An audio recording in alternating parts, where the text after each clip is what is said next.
Don't waste my time. You're just a waitress. Act like it. He snapped, turning to leave. Before he could walk away, what happened next changed everything. A waitress dismissed and humiliated serves one last time, only to watch the CEO call her mom and uncover a life-changing family secret that turns everything upside down. But before we start the video, let us know where you're watching this video. And if you like this story, don't forget to subscribe Story Store, and please share your thoughts about this story in comment section.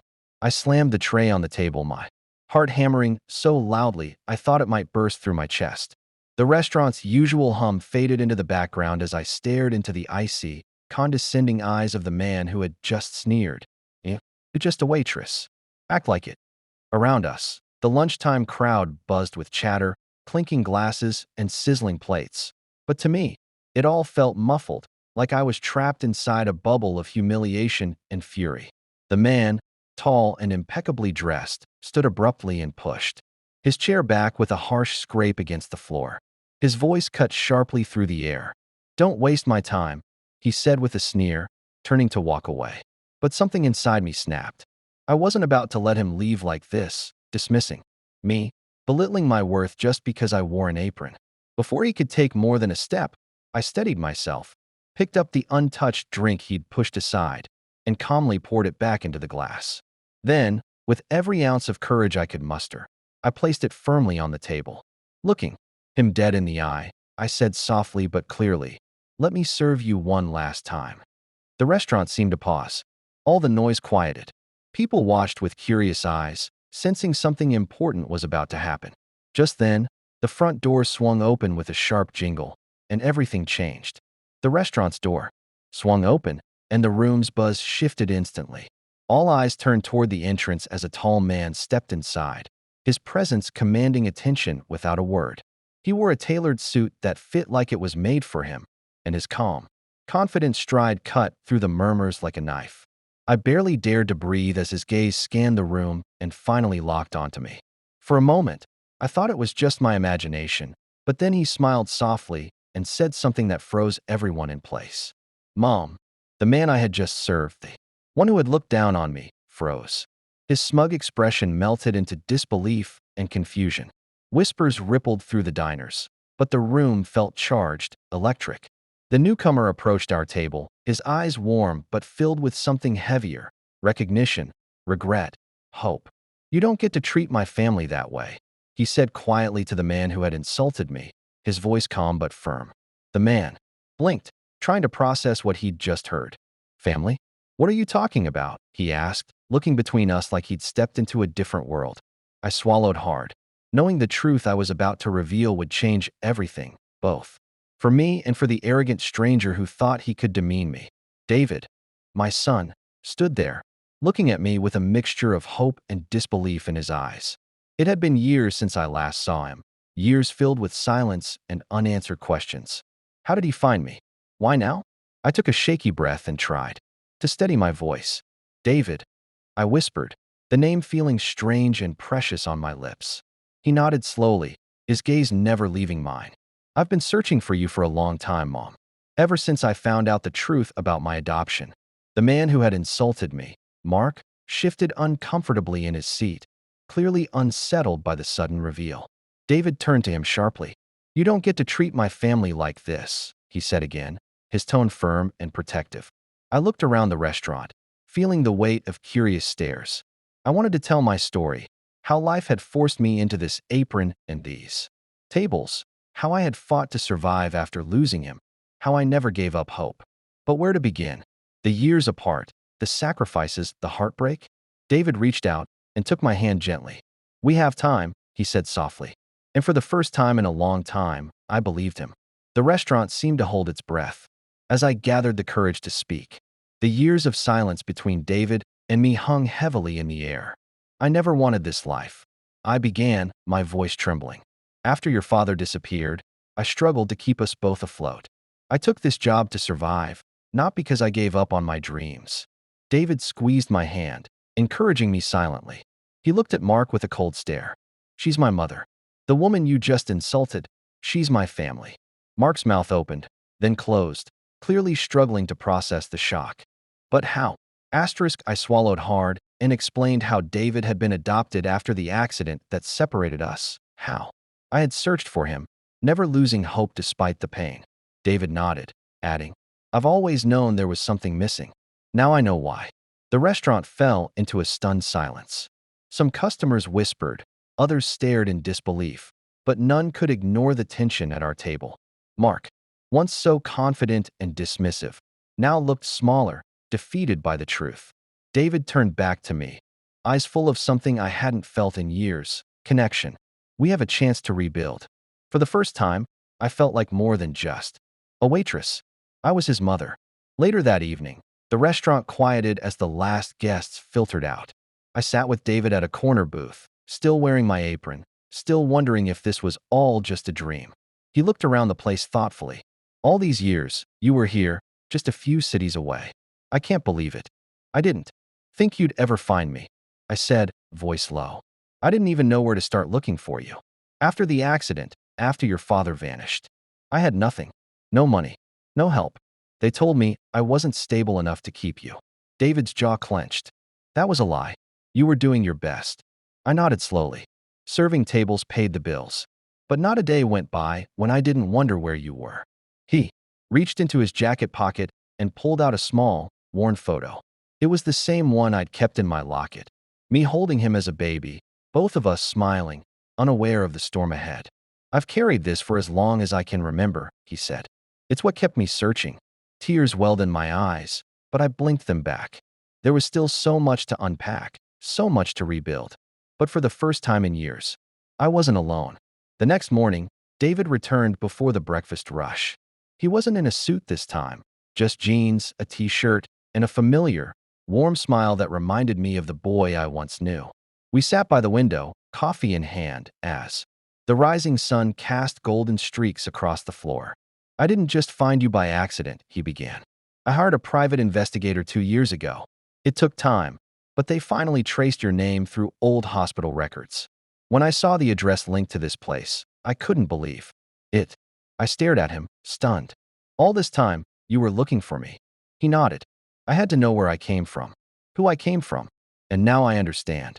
I glanced down at my apron. I'm not who you think I am. I didn't build an empire. I served tables, washed dishes, and raised a fighter, he interrupted. That's all I needed to know. Just then, the restaurant door opened. Mark stepped in, pretending to browse the menu as if yesterday hadn't happened. David didn't even look at him. He doesn't matter anymore, he said quietly. But there's something else you need to know about him. I turned sharply. What do you mean? David leaned in closer. He's not just rude, he's dangerous. And I have proof. David slid a slim folder across the table. My fingers trembled as I opened it and found documents, emails, and signed memos, each stamped with a familiar name: Mark Hastings. He's been under investigation for months, David said, his voice low.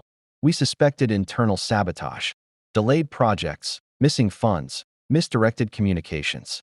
It all pointed to someone high up, and it turned out to be him. I stared at the pages, stunned. He works directly under you? He did, David corrected. Until last night. I looked over at Mark. He was seated alone, nervously stirring his coffee, glancing in our direction every few seconds. The confident, arrogant man from yesterday was gone, replaced by someone who clearly knew his time was running out. Why would he come back here? I asked. To see if I'd expose him, David said. He thinks I won't risk the scandal. But will you? I asked. David looked me in the eyes. He humiliated you. He tried to destroy my company. And he played dirty. I won't protect him. I felt a surge of strength rise in me. Then let's end it. David smiled. That's what I was hoping you'd say. Together, we stood. The past was catching up with Mark, and justice was coming, served by the woman he once called just a waitress.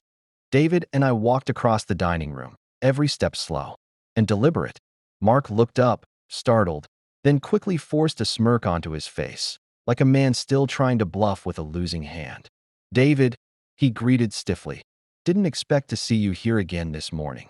I'm sure you didn't, David replied coolly, sliding into the seat across from him while I stood beside the table. We need to talk. Mark glanced at me and sneered. This again. She's not just a waitress, David said, his voice calm but cutting. She's my mother. And thanks to you. This meeting is going to HR and the board. Mark's mask slipped. You wouldn't. David pulled out his phone, tapping it once before laying it on the table. A recording played, Mark's voice, clear and undeniable, discussing how he diverted company resources and pinned it on another employee. Mark's face drained of color. "You recorded me?" he whispered. "No," David said. "You recorded yourself. The system logs all executive calls, now one of the changes you never bothered to read." Mark stood abruptly, knocking. Over his chair. "You don't have proof of intent." "You insulted my mother in public," David said, standing too. "And now the whole company will see who you really are." For once, Mark had nothing to say. By the following afternoon, word had spread like wildfire. David scheduled an emergency board meeting, and for the first time in my life, I was invited into a space I'd never imagined entering, the heart of his empire. I sat quietly at the back of the glass-walled boardroom as executives filed in, curious glances flicking between me and David. Mark was already seated, pale and sweating, his arrogance replaced by a nervous twitch in his jaw. David stood at the head of the table. "Let's begin." He presented the evidence, concise, irrefutable, damning. Every document, every recording, every trace of Mark's betrayal was laid bare. The board murmured among themselves, stunned by the scale of the deception. Then David gestured toward me. "This is my mother. She taught me resilience, integrity, and how to stand when the world wants you to kneel." Mark insulted her in public. Unaware, she raised the very man he tried to deceive. Gasps echoed across the room. Mark's eyes widened, horror dawning too late. The chairman leaned forward, voice steady. "Mr. Hastings, you're hereby terminated, effective immediately. Security will escort you from the building." Mark rose, furious. "You can't do this," David interrupted. "I just did." As Mark was let out, I met his eyes. There was no anger in mind, just quiet justice. After the boardroom storm settled, David walked me through the company's gleaming halls. Employees whispered and nodded respectfully as we passed. I could hardly believe it, this place, this power, and my son.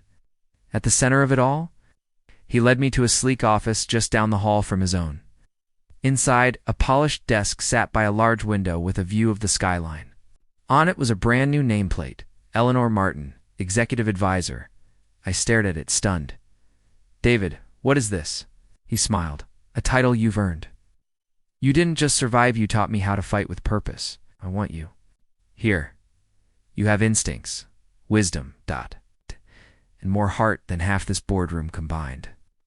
My hands trembled as I touched the nameplate. "I'm a waitress." "You were never just a waitress," he said. "You were everything I needed when you didn't even know I was watching." Tears welled in my eyes. "I don't have the experience." David chuckled. "You ran a restaurant floor, under stress, on your feet for years. You managed people, resolved conflicts, and juggled crises before breakfast. Trust me, you're more qualified than you think." I sat behind the desk slowly, letting it sink in. A second chance. Not just at work, but at motherhood, at life. This time I wasn't alone. 2 weeks later, I stood behind the restaurant counter for one last shift, not because I had to, but because I wanted to. I wore the apron proudly this time, the same one I'd once seen as a symbol of struggle. It had been my armor through the years. Now, it was a badge of resilience. David walked in just before the lunch rush, drawing a wave of excited whispers.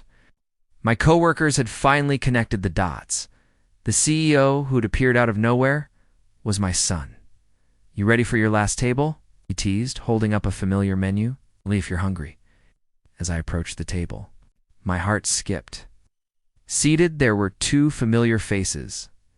The couple who had always tipped generously, asked about my day, and once told me I deserved the world. They stared at David in shock. "Wait, he's your son," the woman gasped. "David." Grinned and reached for my hand. "That's right.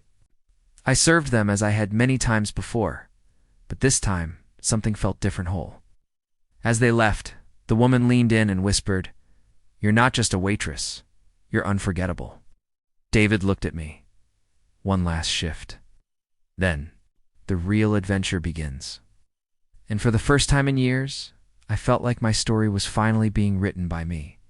3 months later, I stood beside David on a stage overlooking a packed conference hall. The company's annual summit had always been a corporate affair until this year. David stepped up to the podium, flashing his trademark calm confidence. Today, we celebrate more than just numbers. Celebrate the people who shaped us. He looked at me. This is my mother, the woman who taught me everything about perseverance, humility, and strength. She worked behind the scenes of her own life for too long. Asterisk now. She's stepping into the spotlight, where she's always belonged. The crowd rose in a standing ovation. I stood frozen, overwhelmed, then slowly stepped forward. I'm not a businesswoman, I began, my voice quivering, but I do know what it means to work hard, be underestimated, and survive. But today, I've found more than I ever hoped for. David came to stand beside me, his arm gently around my shoulder. I smiled at the crowd. To anyone who's ever felt invisible, remember, even the smallest roles leave the biggest impressions. After the event, as we rode the elevator to our new offices, David turned to me. Are you ready? I nodded. For once, I don't. Feel like I'm starting over. Feel like I'm finally starting. As the doors opened, so did the next chapter of our lives together.